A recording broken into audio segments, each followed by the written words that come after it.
Hi, everybody, and welcome to the show again. And those who follow me, I appreciate the follow on Facebook, getting some good attention from you guys, and I appreciate that. A lot of people, I'm starting to get the numbers up on YouTube, but Facebook has been doing me justice, keeping me going. It's not paying the rent, but it's it's keeping me going. But uh, this is the strange reality course with Dave Emmons, and you guys know this face. Whatever, I don't want to say ugly. You don't want to cut yourself down, but a burly guy. Well, Bigfoot. Okay, all right. Yeah, I do have a Bigfoot. So, but besides that, the world is crazy. I've been through some crazy things, and everybody has, and we are now right now politically, economically, and everybody has concerns of this AI Atlas 3, and I will ask my esteemed guest tonight. And I've had him on my show before, and he rubs elbows with Hollywood people, and he's made some documentaries and some films and wrote some books. Craig Campobasso. Very good. That's yeah, I got it. Yeah, You did. nailed it, buddy. But he's a great guy, and we've had a show before, and I enjoy his company and his conversations. But he's been involved in one, I guess, one big book, and also I think he's got it in a documentary. It's in a documentary. Craig Campobasso, acclaimed literary work, The Extraterrestrial Species Almanac, The Ultimate Guide to Greys, Reptilians, Hybrids, and Nordics. I've seen those four. Those are the popular ones, I guess, right, Craig? Yes. Originally published by MUFON Books under the esteemed imprint of Red Wheel Weiser Publishers, has transitioned into a compelling hour-and-a-half documentary. This cinematic endeavor serves as a sophisticated expansion of the original literary work, enriched by insightful commentary from individuals who claim extraterrestrial contact, like myself, alongside contributions from human and extraterrestrial hybrids, as well as seasoned professionals specializing in the field of extraterrestrial life. Now, Craig has been working in the UFO field, ufologist, for a long time, interviewing people and coming up with the different, I guess, hybrid species, their looks and appearance.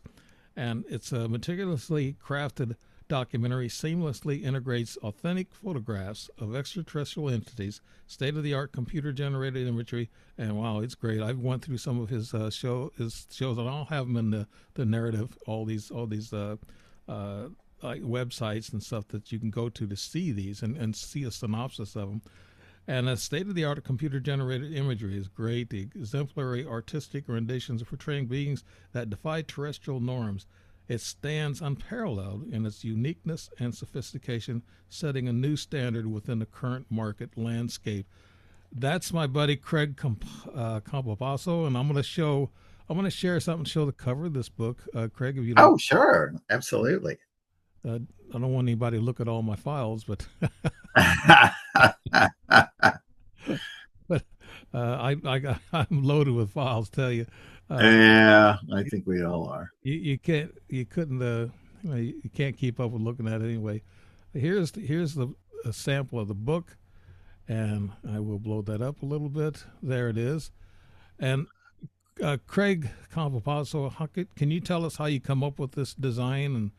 And we just have the design up there. Our faces aren't in there right now. I'll bring them back. But tell us a little bit about this cover, how you come up with it. Well, the original book cover, this is the documentary cover, and I call her Snake Girl, is my nickname for her. The actual publisher came up with that actual image. They had their artists do it up, and but the symbology here is behind her is sort of like a portal, and then within the portal are all different kinds of ships that represent all the different species throughout the universe, etc. So that's the sort of symbology of that. And then in the film, in the very end of the film, one of my favorite songs is Calling Occupants of Interplanetary Craft by Klaatu, the group Klaatu. And so I was able to secure that song from Universal to put in the end credits. So make sure when you watch a film to listen to the words to the song, Yeah. in the end credits. Right. So Now, most of these ETs, I know you've interviewed a lot of people and got, and they have pictures or drawings they showed you, and you put it in its almanac. That was I could tell right away that was a feminine.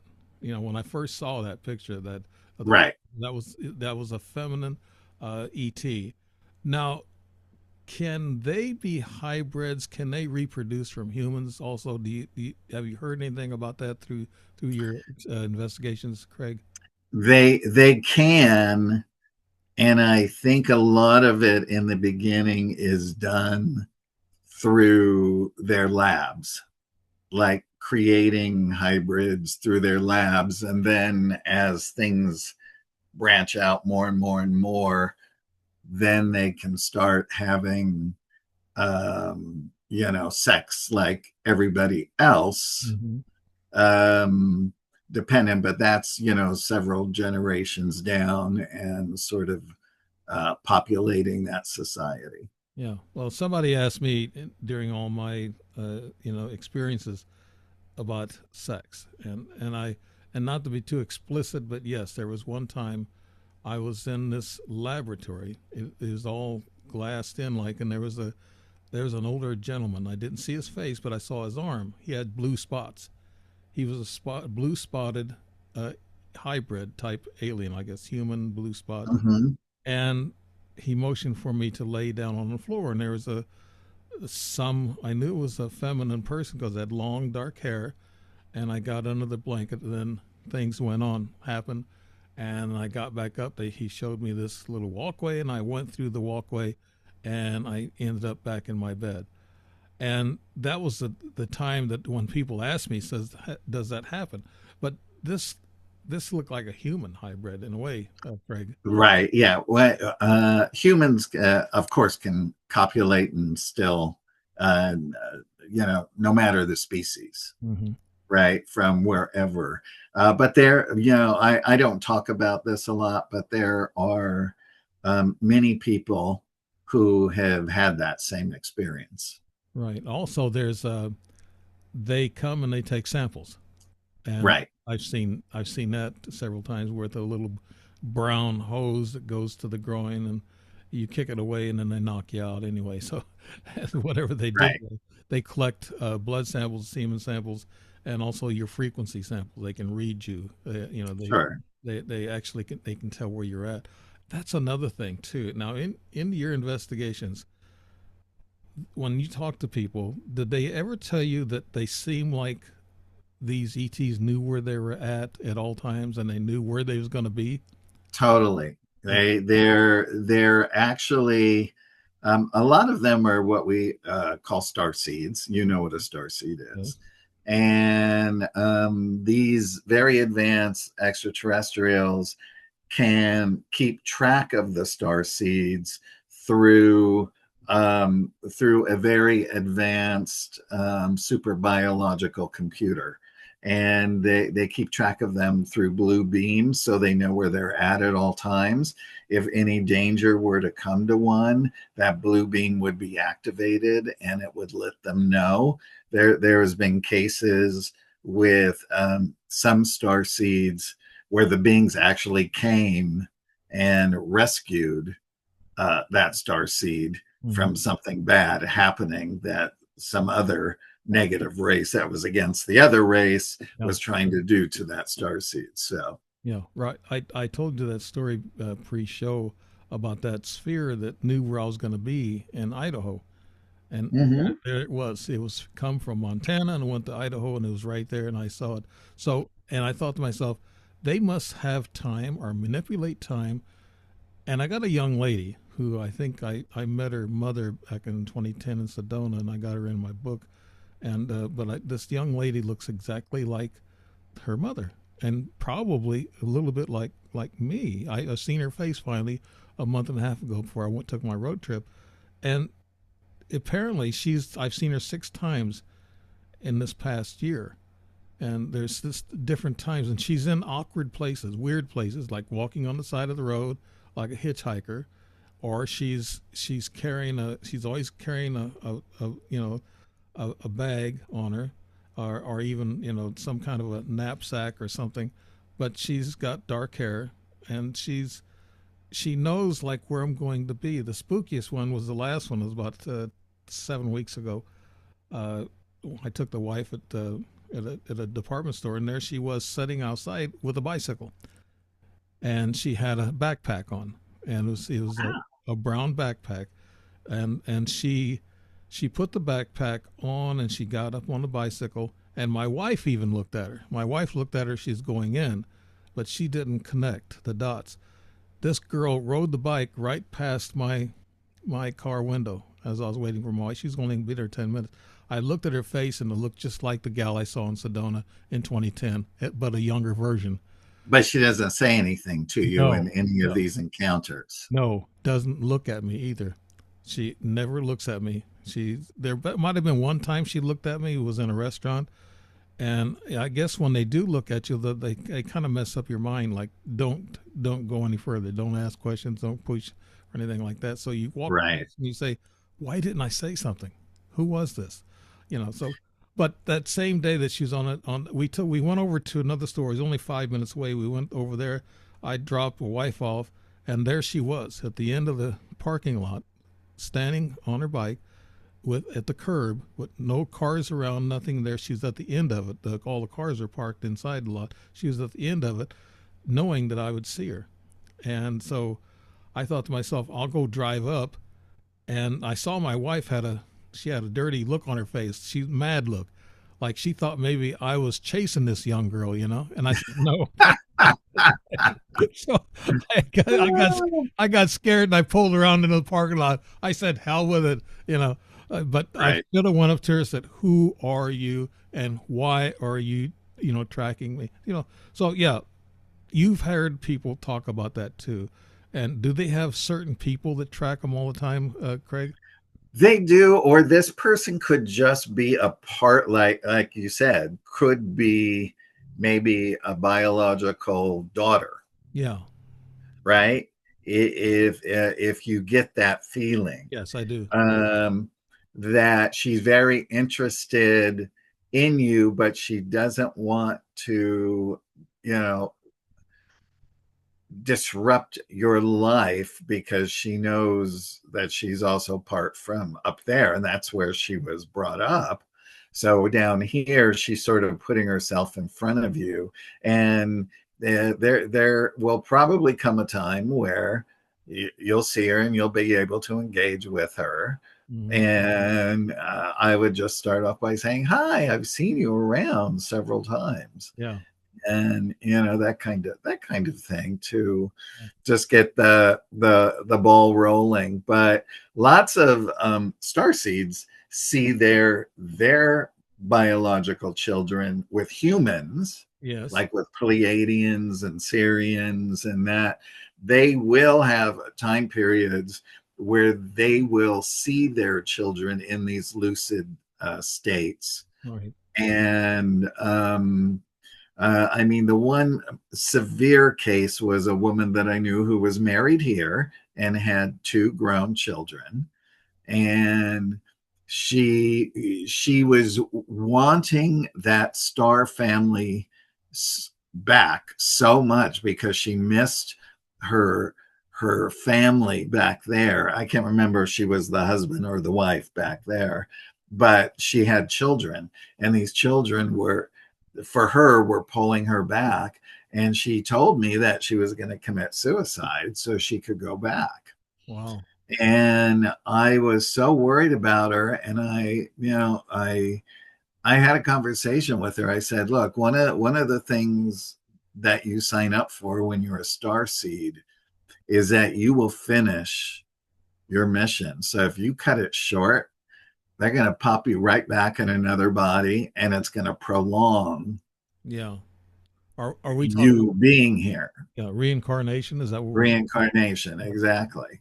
So So she didn't. I don't know. I don't know. You know, that was many, many years ago. I don't know what ever happened to her. Yeah, I But also ran into two young guys that were Japanese that the gal from Hiroko from Sedona 2010 she brought to my house 5 months later in 2011 in March, and my cousin and I sitting on the front porch, and they come up, and I knew I was part of them, but this was the part that happened through, I guess, through that little tube, little sample tube that could have been, through her, and she's probably part of my family, and those boys were no doubt part of my family. They were about 15, 16 years old. But yeah, I'm really curious. I only saw them once, but this girl I've seen 6 times, so that's different. I don't know what's going on there, but I told my wife, I said, would you adopt her, honey? If my daughter, she said, I don't want no ET in my house. Said, but she might be able to give us the lotto ticket numbers. There you go. Yeah, thinking positively there, but no, they do walk amongst us, and have you? Oh, completely. And I Yeah. think I might have asked you on the last show. Have you in Hollywood even? They say there's a lot of doubles there and everything in Hollywood. Have you seen any strange people, doubles, or even ETs that walk amongst us, Craig? I have over the years, even before I woke up, right? I worked at a place in Hollywood called Flipper's Roller Boogie Palace. I was a roller skating waiter in my early 20s as a second job. Oh, And lots of celebrities came in there. It was very high end, drinking parties, that kind of stuff. And I remembered seeing this very tall blonde man and his blonde wife. And I remember just looking at them and I go, oh, that's me and my wife. oh, That was it. Never thought about it again. And then, I have this waking up experience and I write, and those beings are in my autobiography of an extraterrestrial saga book series, right? Tehran and Kyalina. And I just thought it was interesting that here's the two questions. Did my soul recognize them because they look like them and that was part of an awakening? Or was it really them? Right? yeah, that's something. Because they can alter their height and they can alter Yeah, stuff as well right. when they come because he's like 7'7", but he was still tall. Hmm. Another time I was in Sedona for the harmonic convergence Oh part wow, 2. right on, right on. Yeah, and I was there for one, and we went to this Mediterranean restaurant. I had 3 friends with me, and there was only 2 other people eating in the restaurant beside us. It was a very tall Nordic looking man with long blonde hair. His feet were like this big, Mm, right? yeah. And he was having the time of his life. It looked like he was trying to figure out how to use a fork. It looked like he ordered food. She didn't. Every time I looked at her, she would pull all her hair in front of her face so I couldn't see her face. And I just thought, they're not from here. Yeah. Right. So I thought, well, I'm going to have a little fun with this. So I got my friends together. I said, hello, huddle together. And I took the camera and I shot a couple of pictures, but I shot it over their heads to get them. Mm. And she did that. She poured, put all her hair in front, and he was like laughing, right? He was like laughing. And when I took them, I felt her energy come to destroy the pictures in my camera. And I said, no, you can't do that. I said, but I will never like show them, Hmm. right? And of course, I have no idea where they are today. I have tried to hunt those pictures down, but I just can't find them. Wow. But it was interesting. And the other thing is that they were on a motorcycle. So usually ETs in ships, if they're like parked way out in the desert, will be on a motorcycle so they can get back out there and driving through the desert. So I never knew they liked motorcycles. That's oh, they do. They have motorcycles, cars, boats. They have everything. They have them in the whole of the ships. yeah.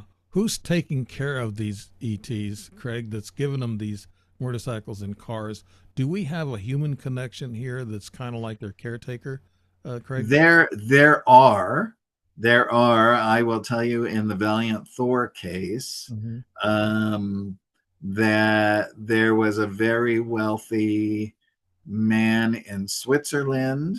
There was a very wealthy man from Japan who then was living here near Dr. Frank. And I never knew about him until one day Dr. Frank said, "Oh, Dr. Lee," his name was Dr. Lee. Dr. Lee just went to go see Sky Captain in the World of Tomorrow, and he saw that you were one of the casting people on it. And I said, "Yeah." And I said, "Who's Dr. Lee?" And he said, "Oh, he's been friends with Val and Dawn and them way before me. They introduced me to him." And he said, "So, sometimes we go to dinner." And he said that they he had bought Val a car and some other things, and that people that they know donate vehicles and things for them to use Mm-hmm. also when they're here. And I just I found that really fascinating. But he also said, Dr. Lee's son lives on Val's starship, and he moved there in the 70s because he met a woman from up there, and they fell in love and they got married. And so he moved up there. So the day he moved up there, he stopped aging. Oh. So Dr. Lee preferred to live here, and he was nearing 100, right? He lived in Van Nuys. And John used to come down. They had also another kind of communication device that they used that they could talk to him through. That was different, sort of like a hologram that you like a thing you put on the ground and it pops up. And then they also had a thing where they could sort of teleport stuff because he was a vegetarian, and he liked their vegetarian meat that was made from a cactus plant. So Don would bring that down for him like once a week, which I found extremely fascinating. Mm-hmm. And but then he started getting so old that Val and them said, "No, you have to come and live on the ship so that we can extend your years." And so he went to go live on the ship. Dr. Frank was asked if he wanted to go live on the ship as well.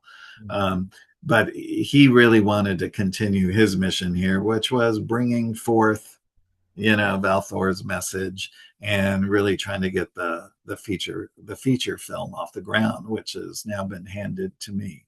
Yeah, a So stranger at the Pentagon. Now, yeah. was this Thor? Was he from Venus, Craig? Well, he lived there. He lived on the interior before he came here. Mm-hmm. My guess is he's a created being, so he's an angelic. So they probably come from the paradise realm or the celestial realm is where they're probably more from.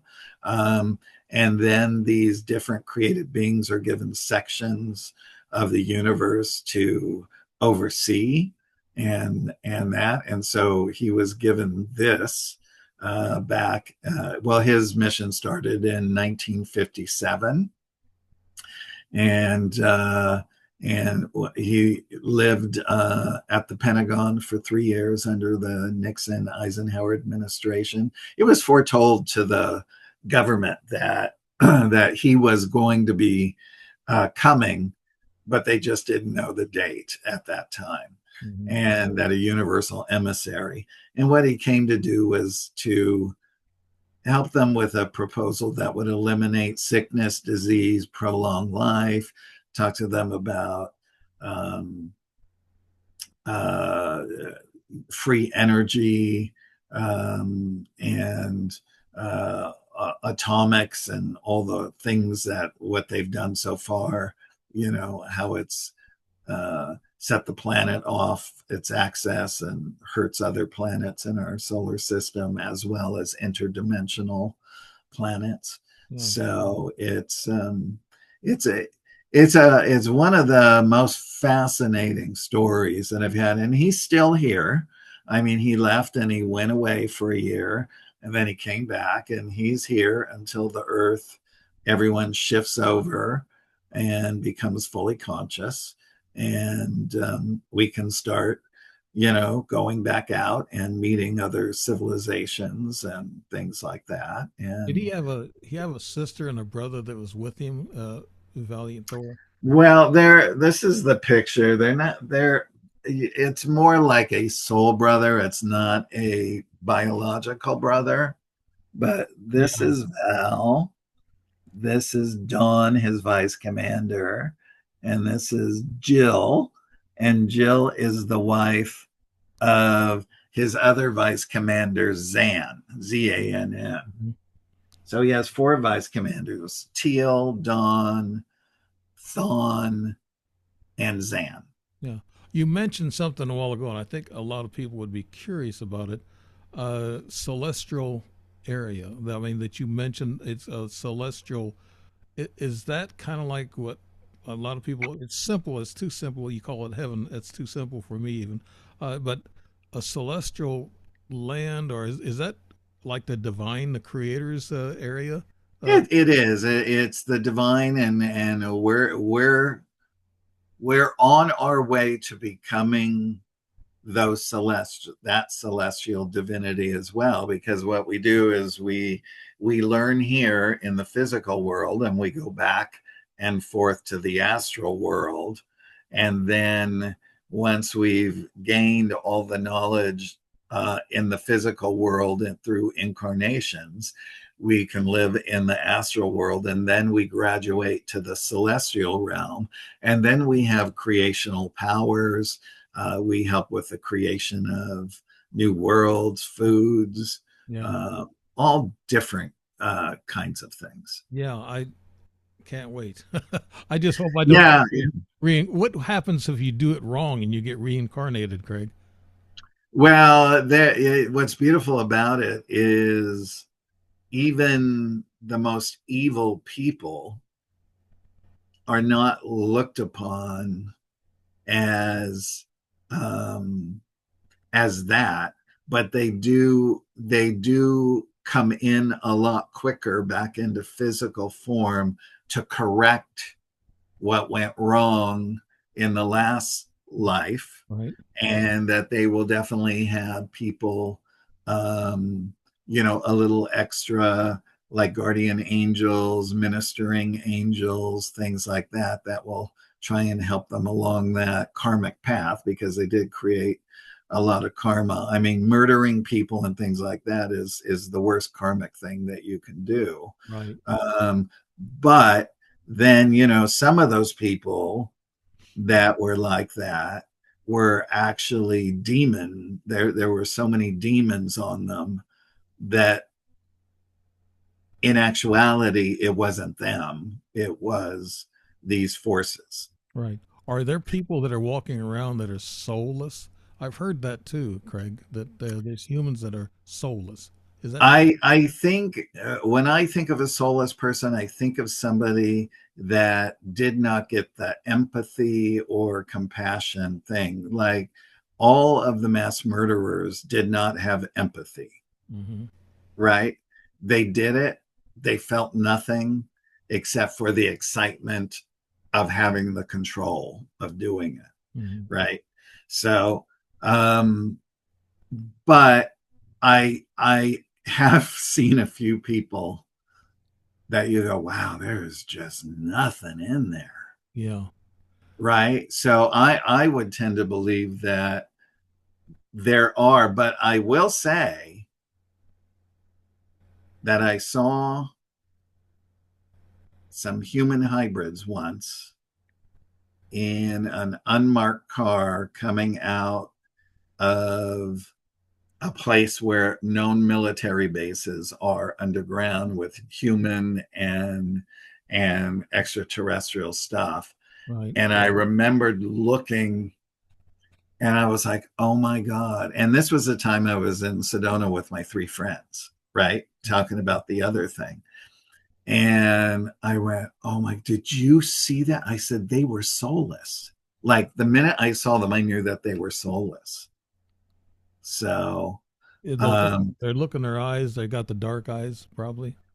yeah, and you know, they just keep doing new generations and new generations of them, and then they start having a regular human copulating with them so that they can kind of start getting the genes moving in their bodies, all of that. But I think I think by now that they've pretty much perfected it. Yeah. When I was in Sedona, I was at the grocery store there, and I saw a real tall woman, and she was an older woman, but she was big. And I looked up at her, and I thought, I had a feeling, that strange feeling, that she might have not been from here, but she just kind of glanced at me and just kept walking on. And I thought, whoa, that kind of gave me an impression. Not that she was tall and big, but it, it, Right. it was just the energy that The was energy, yes. Yeah. I feel energy. And sometimes when I talk about some of my little snippets in my stories, I'm trying to get answers from you and from people who have done this Yeah. research, because I have questions. I mean, I have things that happen to me, but I have questions, and that's why I question people that has a background like yourself. Uh, Now with these ETs, I'd like to talk. Well, the documentary on the stranger at the Pentagon. You got that as a documentary. I'll put the links in there. No, it's not a documentary. It's a short film. Short film. Okay. It's a short film. It's a 20-minute film, and it's just the meat of the story, which I leave with a cliffhanger ending so people, I made it as a sort of proof of concept for backers, Hmm. right? Right. For raising money for the feature film. So it's a short film. People can watch it at strangeratthepentagon.com. And I know you have the links that you'll Yeah. post. So Uh, I just like to tell people, Craig. From last time I interviewed you, some of the stuff is coming back, but you are a tremendous talent. I mean, you have this investigative skill about you, interviewing ETs and people who've been abducted and everything, and then you got these films, and you're an editor. You actually star, not well, star. You're one of the stars in some of the documentaries and the shows that you've done, and you worked on Tremors. Everybody knows about Tremors. Tremors, yeah, Tremors 3. back to perfection.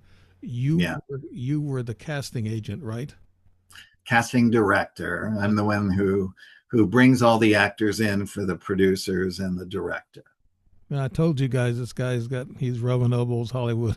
So that's he's a great guy. But okay, tell me about, now I wrote my fourth book about a Pleiades princess and a human man gets together. They they have a relationship, but then they turn around and they fight the bad, evil underground reptilians. That's a sci-fi book. So that's Right. the one that my fourth one. But I had the Pleiades in there, and could you tell me, since I have this thought about Pleiades ETs, could you tell me a little bit about them and what you've heard from other people, Craig, about the Sure. Pleiades? Well, the being that approached me when I had my awakening is a Pleiadian man. He's a Nordic. He has very long blonde hair. He has a gregarious personality. Um, and he actually is the senior professor at the University of Melchizedek, and he is the one that teaches all of the star seeds before they come on their missions to Earth. So a lot of my books are about him and all the information that he gave me. So the Pleiadians are a benevolent race, and mind you, every race has bad offshoots, Right. right? but the majority there, and it depends, what dimension they're in as well. But the Pleiadians are really benevolent. Yeah, they seeded this planet a long time ago, along with a bunch of other races and human races, by the way. And so they do come by and check on us because they just sort of look at us as their cosmic cousins or brothers and sisters. And it's time now for the raising of consciousness. So that's why so many star seeds are incarnating. And then after there's generations and generations, which we're up to now, then those parents, those kids that are coming in, more of their energy can come through. So I have met some of the most brilliant children coming in talking about what they're going to do to make this planet better and the things they're going to create and all of that. The So geniuses. Yeah, the genius. they're geniuses. Yeah. Yeah, they're absolute geniuses. Now you talk about this. Is it Thyron? Thyron? Tehran. Sky Yeah. Captain. Now he was a captain of a ship. I would assume, right? Tehran is the well, he comes up the ranks. It's a 4-part book series right now, and I've expanded it to 7. I just haven't released the other 3 books yet because I'm still working on the last one.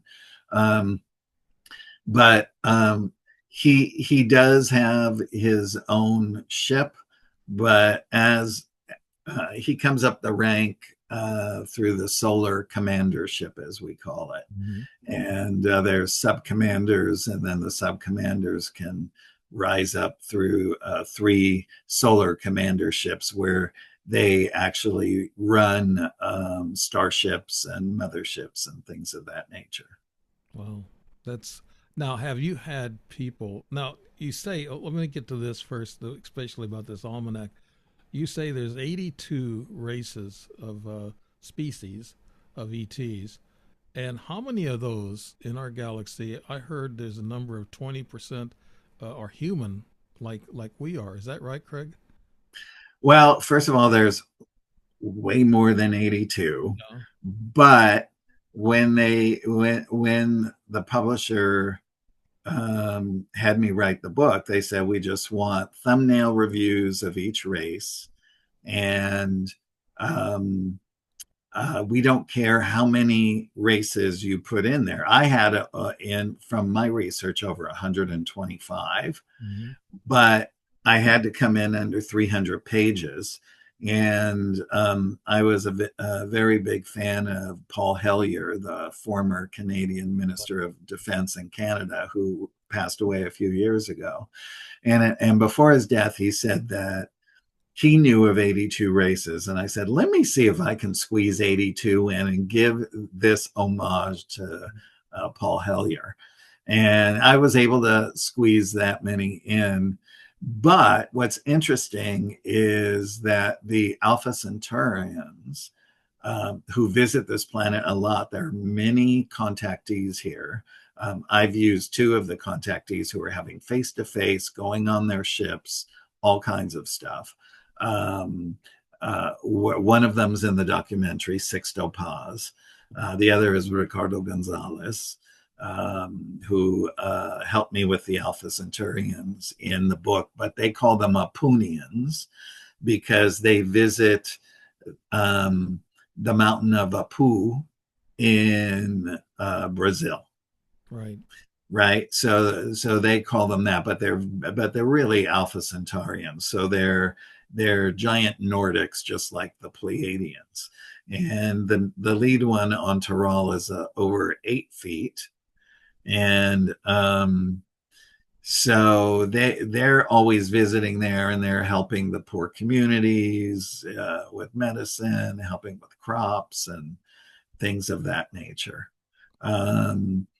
But they say that they know of 1,019,000 races that they've categorized in the universe. Gee. But then the Urantia book categorizes um, a number in the trillions of worlds that are habitable. Mm-hmm. Now, I think that's probably through the scope of the entire super universe, right? Because Urantia book explains that there are 7 super universes, 7 ovums, and within each ovum is 700,000 local universes. Our universe that we're in is just a local universe that is gigantic, Yeah. right? Mm-hmm. So nobody can even understand what the creation actually is, I was going to ask right? that question, Craig. Yeah, Who made who? I mean, did they? Who it's made us the humans? exploration. It's the exploration of thought, Yeah. right? It's the exploration. I think the race that woke me up were called the Maramayams, and they were from Super Universe One, from the very first planet created, and it's the planet of the I am that I am, which was that we know well from Moses, Mm-hmm. and that I'm trying to see how they worded it. It's in the first Tehran book, all about this. Yeah. But they went on to talk about that in the void, in the creation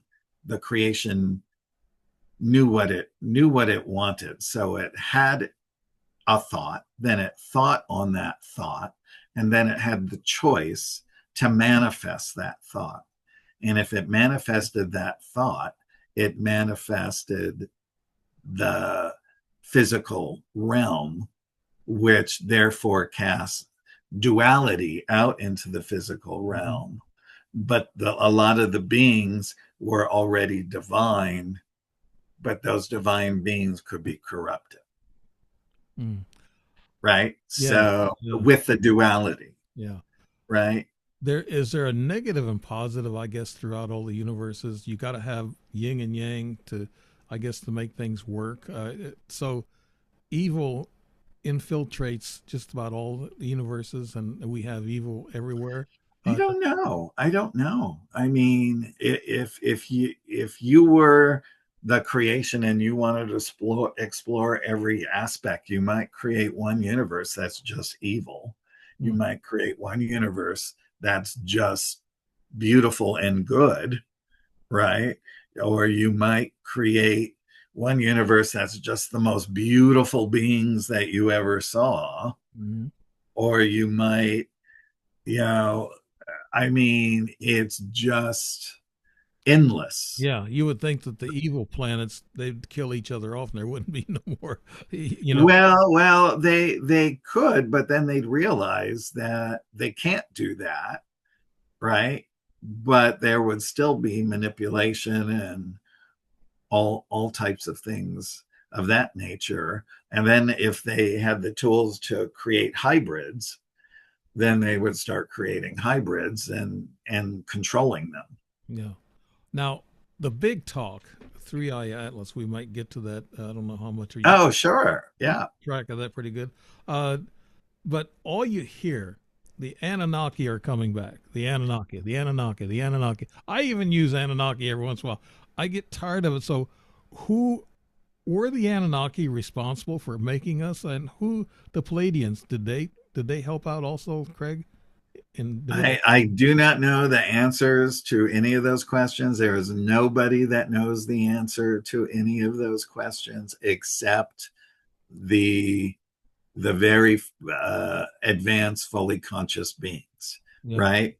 I'm sure that some of the races gave the governments throughout the world a history of maybe the universe, and maybe they know, but they're not going to share that information with the people. Mm-hmm. So until our world becomes fully conscious, when we become fully conscious, then we will know the answers to that. But I mean, there's like a million hypotheses about what it is. that's traveling, has been traveling through the solar system, saying that it's traveling on the same trajectory as, I don't know, 8,000 years ago in the Sumerian calendar Yeah. and all of that. Somebody's saying it's the Anunnaki. Some other guy said he remote viewed it, and that there's thousands of reptilians in stasis. Um, and when I first saw it, I just looked into it with my mind, and I didn't see any beings in there. And what I felt is that it was just sort of this vessel that was taking information and calculations on the universe and how it's progressed from whenever it did it the last time. Doesn't mean that there can't be some kind of intelligence in there, right? But it has Uh, to be robotic or mechanical to exist. yeah, I mean, well, they would never have anything robotic because that's too, that's they would have something like super organic or something like that, a super being in there that would be controlling it, or they're controlling it from somewhere else. Mhm. Um, but I do find it fascinating that it picked up speed going around the sun, and that ships aren't, if it was an asteroid, it wouldn't have done that. So it's definitely something intelligent. Mhm. um, and it's interesting that it looks like a giant meteor. What a better way than to camouflage it, Yeah. right? Like a Trojan horse, like somebody. Right, that's right, yeah. I had Dr. Gerald Rogers on my show a week or so ago. He got 1 million hits on TikTok for his presentation about this 3AI atlas. He was talking about the chemical part of it. Now he wouldn't get into saying that it's bottom line it's ET, but he said the chemical that the chemical readings are getting off this thing is like nickel, and then there's no iron, and he says it's made up of a composition of like aluminum, nickel, things that we make our spaceships out of, the same Mhm. materials. And he said that's what he's going by. That's why he said he thinks it's intelligent design. And I said, Doctor, are you saying that maybe this was a big asteroid or a comet or whatever, and then these aliens jumped on it and started mining it out, and kind of taking out the center of it, and then putting in all their machinery and their spacecraft stuff and their test equipment, like you're thinking they might do, and that Mhm. would be kind of like a Trojan horse to me. That would be the closest I can get to thinking that it might be some kind of extraterrestrial technology that could be inside of it, and the outside of it looks like a meteorite or whatever, but it gives off too many gases that's not familiar with the comet. I mean, there wasn't any H2O present, then all of a sudden there is, and it was mostly carbon, CO2, and Yeah. it was off gassing these things, but then they read a lot of nickel into and other elements that we use. That's what he's saying. I said, well, doctor, give me a bottom line. He wouldn't. He said, I'm giving you the chemical analysis of it, in which sounds technological, he said. Right, that's right. Yeah. So That's right. what are we to believe? Well, listen, all we can do is just take everything that everybody says and just wait and see. Yeah. See if it'll just pass us and keep on going back to where it came from, or if it's going to stop and observe us for a while. Something like that. I mean, I saw something online, and you don't know if you can believe it or Yeah. not. Yeah. True. But they said it was sending some kind of message, and they put it through AI, Yeah. and that basically it said that it was taking um, measurements and things of the universe, and that they seeded us a long time ago, and they're checking on us. Yeah. Those are the things. So Yeah. right, Yeah. so When they said it shot a beam or something into the sun, that could be a test probe to see how hot the sun is and how deep it goes. could be, sure. It could be testing it, like you said. that's like kind of like a Trojan horse drone, I guess you could call it, a big, Yeah. yeah. And what about these other? They're talking about these other seven or eight big things that are following along with it, and then they got smaller craft. How who do you listen to? Since NASA is quiet, they're not saying anything. They're not putting any of their pictures out. Why do you think that is, Craig? Well, they're never going to tell you what's out there. They're going to give you the simplest explanation of it. I mean, most of the images and everything we're getting is out of Japan, Yeah, right? But NASA's never going to release anything of that nature unless there's a whistleblower and they sneak out a picture. yeah. I know that Representative Luna and also Comer on this committee for the Disclosure Project. I know she has said a few things, and I repeated this before.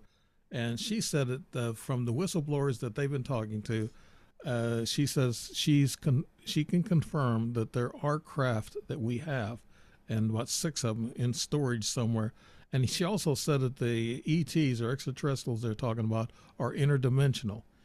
And Mm-hmm. one senator actually come out and said, or the congressman maybe, he said that we have underground bases of UFOs in the sea, under the Mm-hmm. sea, and Yeah. so I've heard that before, and he looked into the camera and just smiled and said it straight up. He said, "Yeah, there's underground bases UFOs." He said in various places, and they said, "Are you sure?" He said, "Yes, believe me." Yeah. So yeah, they're hearing stuff, they know stuff, but why? And I think consciousness. You said the secret word a while ago.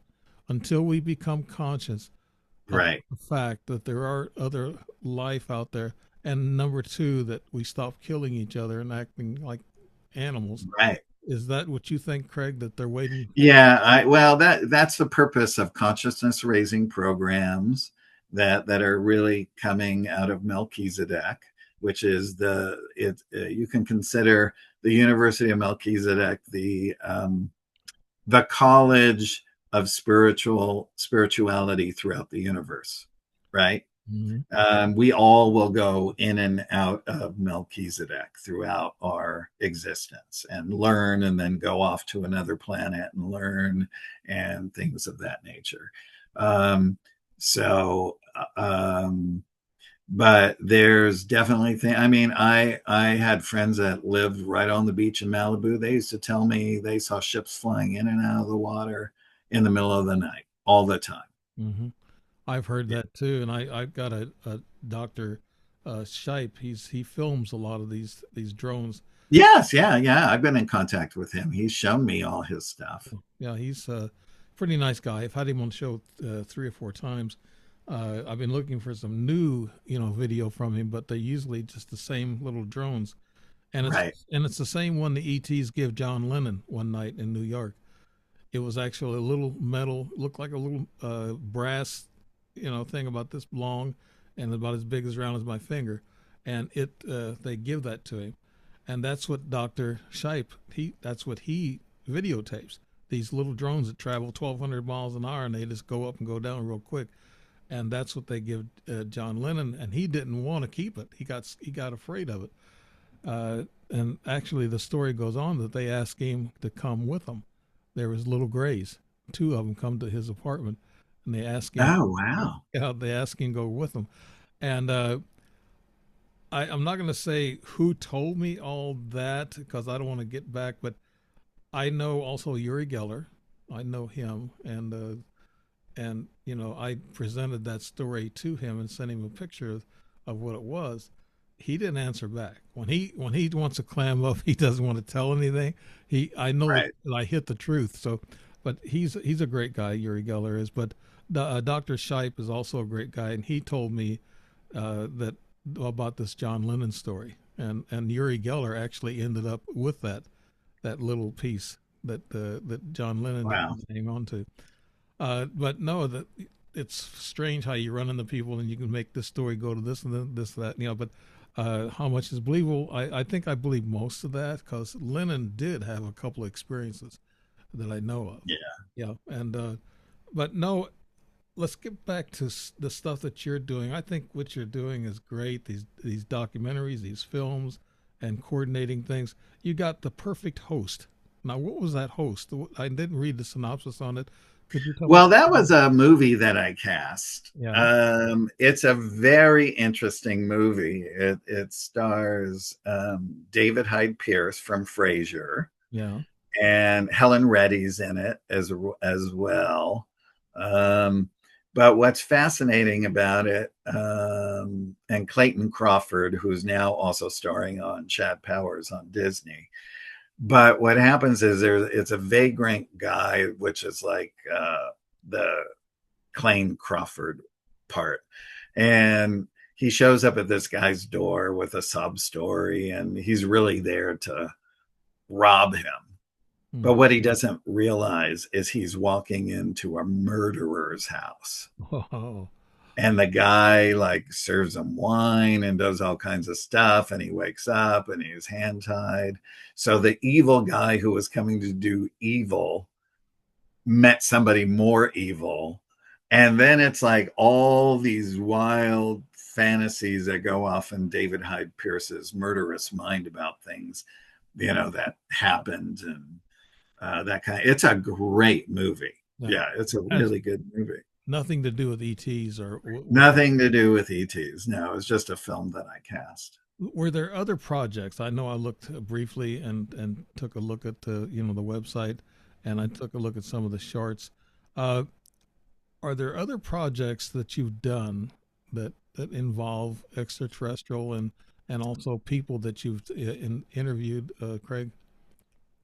Well, I did the Stranger at the Pentagon short film, which people can watch at strangeratthepentagon.com. I just finished the ET Almanac documentary, which people can watch on Vimeo, Mm-hmm. right? Just type in Extraterrestrial Species Almanac. Um, and I'm setting up the feature film now for Stranger at the Pentagon. So I'm going out to investors. So if there's any millionaires listening to your show, call me. And I'm just trying to think of. I know. I mean, there were some projects that I did that were sci-fi oriented. Sky Captain and the World of Tomorrow, um, Total Recall. I worked on. I worked on the original Dune for 4 years Really? with Wow. David Lynch. Yeah. So if anyone's a Dune fan, Yeah, I've seen I'm it. in all the books that they've recently written and documentaries. And I was just interviewed. A gentleman's writing a book on David Lynch, so I'll be in that book as well. Now, the stranger at the Pentagon. Uh, would the government does the government ever interfere with you or anybody else that is doing UFO and ET work, Craig? They have interfered with people in the past, but they have not interfered with me. Mm-hmm. Right. And I do know friends who are working with the government with their cases, and they say, well, they know, yeah, they know about you. Right. Mm-hmm. So, but, I kind of look back because, my biological father was in Project Blue Book as well. Really? Yeah. And of course, I'm friends with Paul Hynek. Yeah. Right. So, and Paul Hynek's in the documentary talking about the Men in Black. Um, and then when my biological father left the Air Force, he ultimately became the head of construction at Warner Brothers for film and TV. So I'm like, I write books for MUFON. He worked for Project Blue Book, right? One was public, one was government. And he was in the film industry like I'm in the film industry. Wow. That Yeah. yeah, that's you've got a great background. I think that all these things that come out with the government. I've been a little hesitant, but I've been followed by people who look just like construction workers, Right, right. but they're actually pulling up with their truck and they're looking and they're watching. And that was one that was the scariest. I didn't know what he was up to, so I pulled out of my complex and drove by him, and he was on the highway waiting for me to pass him. And then I looked at him and he looked at me. It was like what they're trying to do is intimidate you. I don't know why. I guess it's because I do these shows and I've written books. So anybody that's been out there, they're watching everything. They're watching you and me right now. Yeah. Well, they come to a lot of the, contact in the desert. They come and they sit in the audiences. And by the way, extraterrestrial humans do as well. Yeah, yeah, I know. I saw. And I saw two of them Yeah, a couple of years ago, a male and a female. They did not, they looked human, but they were not human. They were something different. And interestingly enough, afterwards, everyone came running up to me because I'm the ET guy, yeah, and they had taken pictures of them. Look, these people aren't from here. So everybody knew that they weren't from here, yeah. right? I had that too in a convention in Arkansas, and Linda Moulton Hall was there speaking one day, and there was two guys that were very strange and weird, and I had people come up to me and tell me, said, Dave, you got a camera? Says, can you take pictures of these guys? And says, I know they're weird, and they were talking to Jim Mars at the time, Oh, and Jim, yeah, and one had a little black, looked like a little black flashlight in his hand. He was a tall guy with a black suit on, and he was mean looking. I mean, he was a big guy, and in his 30s. And I tried to take a picture, and I went above the friend's head in order to get him, like you said you were doing. And yeah, I went above the head, and I snapped a picture of those two talking. They weren't talking. They just looked at each other, and they was able to tell what they were talking about. And then the smaller one looked like a little professor in a outdated suit. It must have been 50 years old, but he looked at the big guy, and the big guy turned and looked at me and gave me a dirty look as I snapped the picture. They knew I was taking a picture of him without even seeing me. right, yeah, Yeah, so they yeah, and one went to the bathroom. The smaller older guy went to the bathroom, and I followed him. I mean, when these people give me an assignment, I did it, you know. So I followed right. him in there. He wasn't there. He was gone. And I just, and I told Linda Moulton Hall about it. She said, send me the pictures. And I sent her the pictures. She said, there's always goons at these things. She said, Yeah, always. There's always goons. now we talked about Men in Black. Do we have still the traditional Men in Black going around intimidating people now? Or do we just have like people that are hard to go around and intimidate people now, Craig? I really haven't heard of one, but I will tell you that I've heard of a woman in black Yeah. recently. And I don't have a lot of details on that story yet. Um, but I think it's kind of passe now. It's already served its purpose and scaring and all of that. So I think that they have better ways of doing it. They can scramble your mind. They can mess with your energy system. They can make you sick. They can do all kinds of things from afar. Right. I belong to a group. It's called IMEX, and it's a CEIMIX out of Mexico City. Dr. Federico Vidal, and there's a guy that's named Martin, that's his sidekick, and they got this research facility, and they got a lot of top scientists, and they have generals and everybody that's talking.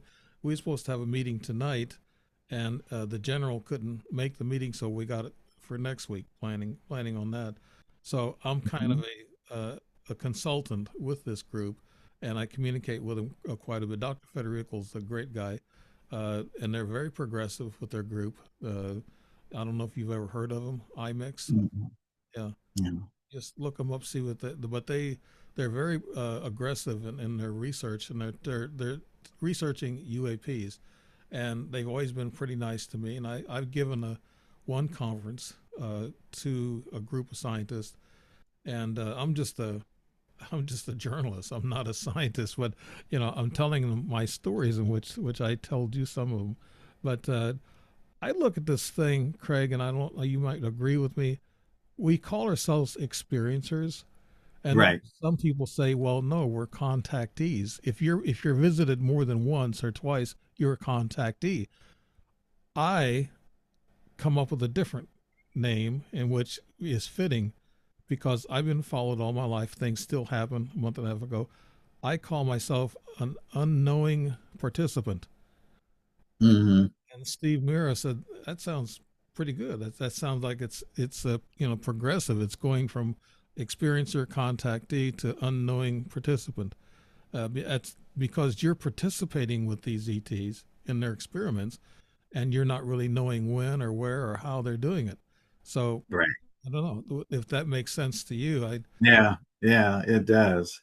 It does. I mean, I sort of always looked at it as, experiencers with, having lucid dream states with extraterrestrials, or being on their craft, or being somewhere where they are, or a contactee as being someone who's sitting down having a face to face with somebody not from this planet. That's how I've termed it in my own thing. But I like what you just said, because a lot of it is it's ongoing and it's unknowing, and it's still, when you get to the end, you're like, wow, what a fascinating story yeah that I just lived. Right? Wow, that was interesting. I was just watching a thing this afternoon on Moses, right? And I was just like, I think that's probably the greatest story ever told. yeah What a fascinating life yeah that man had. yeah Honestly, to be in, to be in Egypt and be like that, and then murdering someone for injustice, and then running away and getting married and having to come back and do all of that. I mean, I thought it was extremely fascinating. And they did bring up a point which a lot of people never did, because Dr. Frank had told me that he had seen a history coin on Victor One on Moses, and in this show, it talked about Moses having some kind of speech thing, but Dr. Frank said he actually stuttered, yeah right? And that's why he wanted his brother Aaron to talk, because it was because he was eloquent in speech. yeah. Now, didn't Charleston Heston, he played the movie, and wasn't is called the greatest story ever told, something like that? That was I think the Jesus one. Yeah, it's probably, yeah, I probably got Yeah, it. I think that was a Jesus one. But still, I mean, they're both the greatest stories ever told. But I mean, it's just like, you just think about that, Mhm. and I mean, wouldn't you like to see a history coin of the real life of Jesus on earth and the real life of Moses on earth? Yeah, I'd like to Wouldn't go back. that be fascinating? Yeah, I'd like to go back in time and see that. That would be, Mhm. I maybe one day we'll be able to do that. They say time travel exists now. It's underground, Right. Yeah, that does. very industrial complex. Uh, Now, when they went to the land of the giants, were those the Nephilim, or the Anunnaki offspring?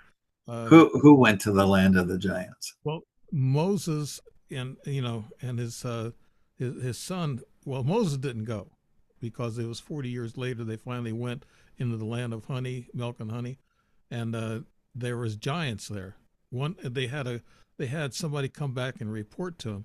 They said these are giants. I don't know if we can even fight them. And I thought, well, that must be the Nephilim, 12 feet tall, 13 feet tall.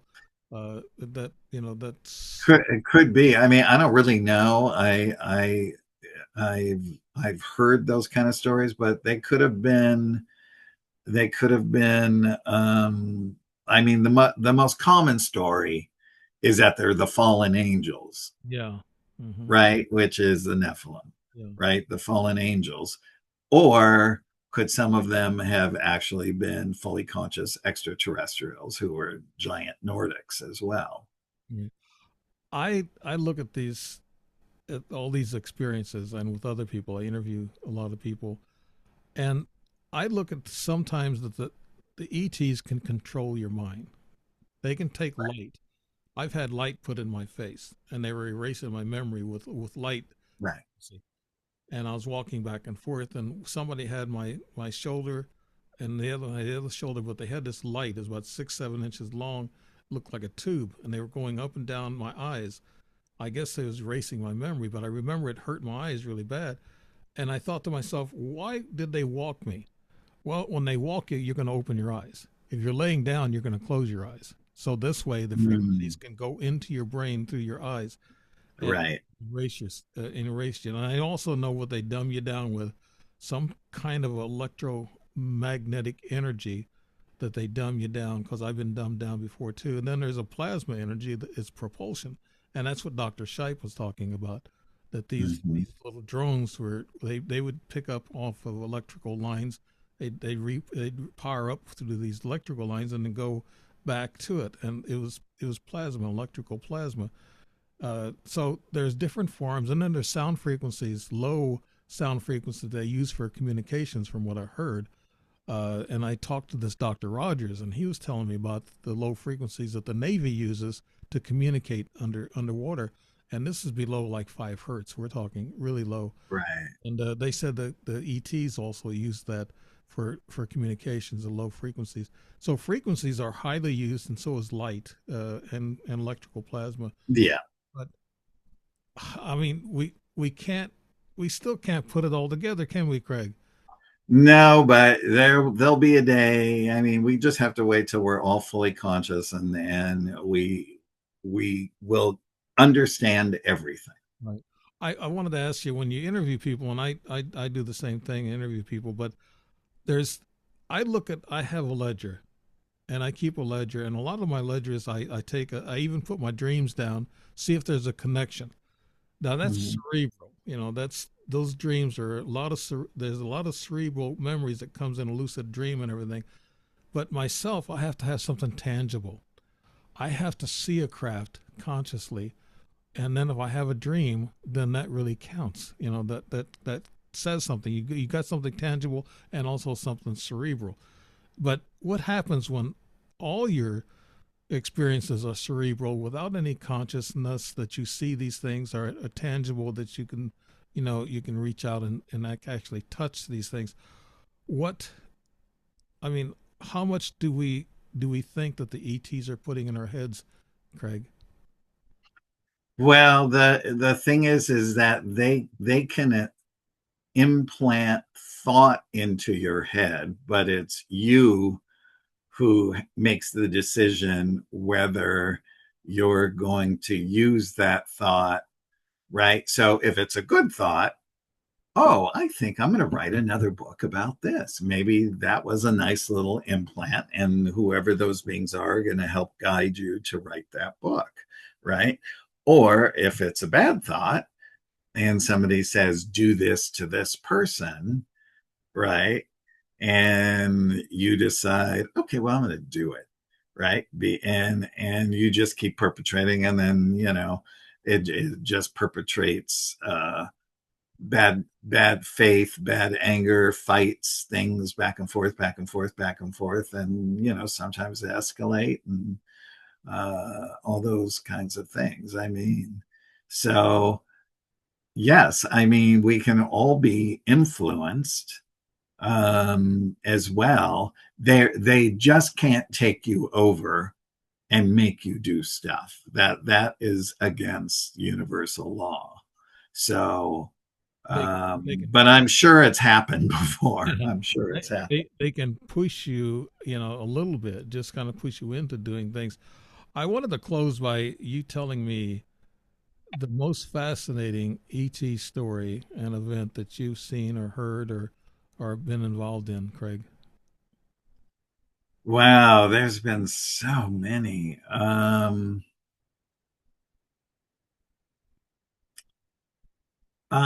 would probably say it was probably my own awakening because I was just, I was like a 26-year-old guy living in the valley in a one-bedroom apartment, working two jobs to get by because I never wanted to have roommates. Mm. Um, and and I went from never thinking about an extraterrestrial or what was out there in the universe to suddenly exploding into all of this information through this 2 year waking process. Mm. And the 2 year waking process really got me from 0 to 100 in a relatively short period of time. And then at the end of those 2 years, the one master teacher, Amaral Mayam being, he said, I had written during those 2 years, I wrote all about the experiences. Yeah. And he said, what would you say if I told you you just wrote that book for yourself? And I said, then I learned a lot about myself. And he said, now it's time to sit down and write the books that you came here to write. He said, I want you to sit and I want you to write and write and write until you can write no more. Don't stop, don't edit, keep going until it stops. Mm. And I had like those long legal pads, and I would just sit at the kitchen table, and all of a sudden I would just start writing. And it kept going and going and going and going. And I would have pages and pages and pages and pages. And they woke me up at 3 a.m. every morning to do this process. And by the way, they still do, Oh. to write, because they say the brain waves are down and it's easier for them to insert the information, right? So that you can see it. Because when I write, I hear it, I see it, I taste it, I have all the senses that go along with it. And I look back on those times because they were really, really pure, and they were really beautiful, and just the experiences alone were mind blowing. And then once you're awake and you're on your path, they just set you free. Really? Do have you ever met them or they that you're talking about, Craig? Well, one of them, the male, there were two females and a male. And once in the middle of the day, it was around noon. I was meditating in my living room, had all the windows and the drapes open, and when they speak, I get a click in the back of my neck, Mm. and then boom, they're vibrating right there, like I'm looking at you, Mm. right? And he said, I want you to write down this metaphor.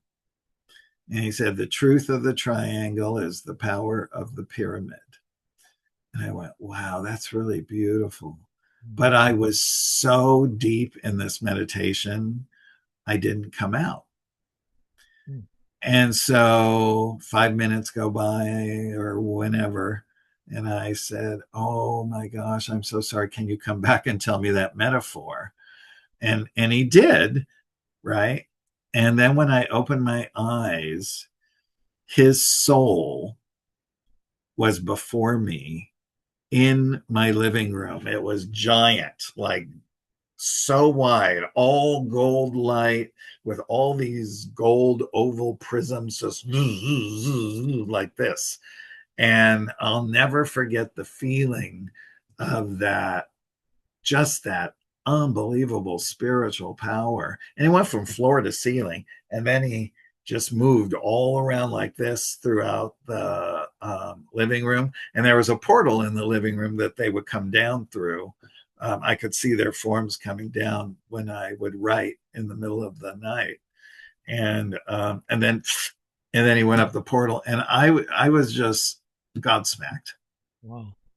just godsmacked. I mean, Quite an so experience. Yeah, it was incredible. It was really incredible. You're probably tired and wore out from all that work. Because writing is a lot of work. I've only written. Writing is a lot of work. I totally know what Stephen King means when he says you got to take a nap in the middle of the day. Can't take naps, but I want you now, as we close, Craig, to tell people where they can find you. And I'm sure I'm going to have this in a narrative. You know, Yeah. just but tell us where we can find you, and also tell us what your next adventure is. All right. So if you want to watch the Stranger at the Pentagon short film, it's on Amazon Prime, or it's on Vimeo, or you could go to the link on strangeratthepentagon.com. My Tehran books, the autobiography of an extraterrestrial saga. The first one's called I Am Tehran. You can go to that website, autobiography of anet.com.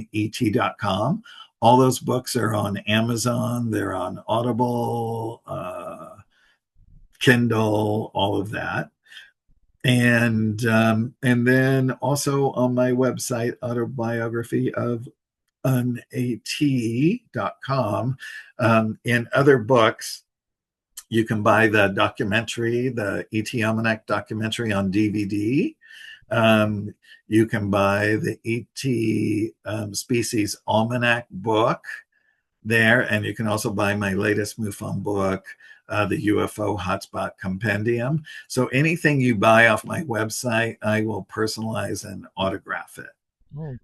for you as well. And then I'm on Instagram at Craig Campobasso. I'm on Facebook, Craig Campobasso Casting. I also have sites for Stranger at the Pentagon, ET Species Almanac, and Tehran books as well. So, All righty. Sounds like you've been busy. Those I've been busy. they're, they're kicking your butt. Those Yeah, yeah. And then, of course, getting ready to gear up for the big Stranger at the Pentagon film. So millionaires call me because I'm Yeah. going out to backers. Well, the work that you've been doing, that should make a good resume for you to get in. And Oh yeah, yeah. That's great. it's been great having you, Craig. I forgot how much fun it is talking to you. It's been Thank you for having me. years, but Thank you. It was great. great guy, a very talented guy, and uh, he's just fun to talk to. I just enjoy. Yeah. I enjoy talking to you too. Okay, I will let you go, and of course, you're not going to go to bed. You're in California, so you're 2 hours. You're probably right. Yeah, 2 hours. We're 2 hours now. So yeah, Yeah, it's only yeah, 6:30 here. yeah. So you're ready for dinner I'm tonight. good. I'm gonna go have dinner. Yeah, there you go. And everybody out there, there's been Craig Campobasso, and he's a great guy. And I hope you listen to this whole show. And like, I like having you here on Facebook and YouTube and everything. I'm on different I'm on Odyssey now, and that's just audio only. iHeart and LinkedIn, and I put my shorts on Instagram a lot of times, and TikTok. And Nice. so, yeah, I try to do that. I'm not a techie guy. I just can't edit very Yeah, well. me neither. Greg Campobasso, thank you for doing the show. This is Dave Emmons with Strange Reality signing off, thanking everybody out there. Thank you. Bye.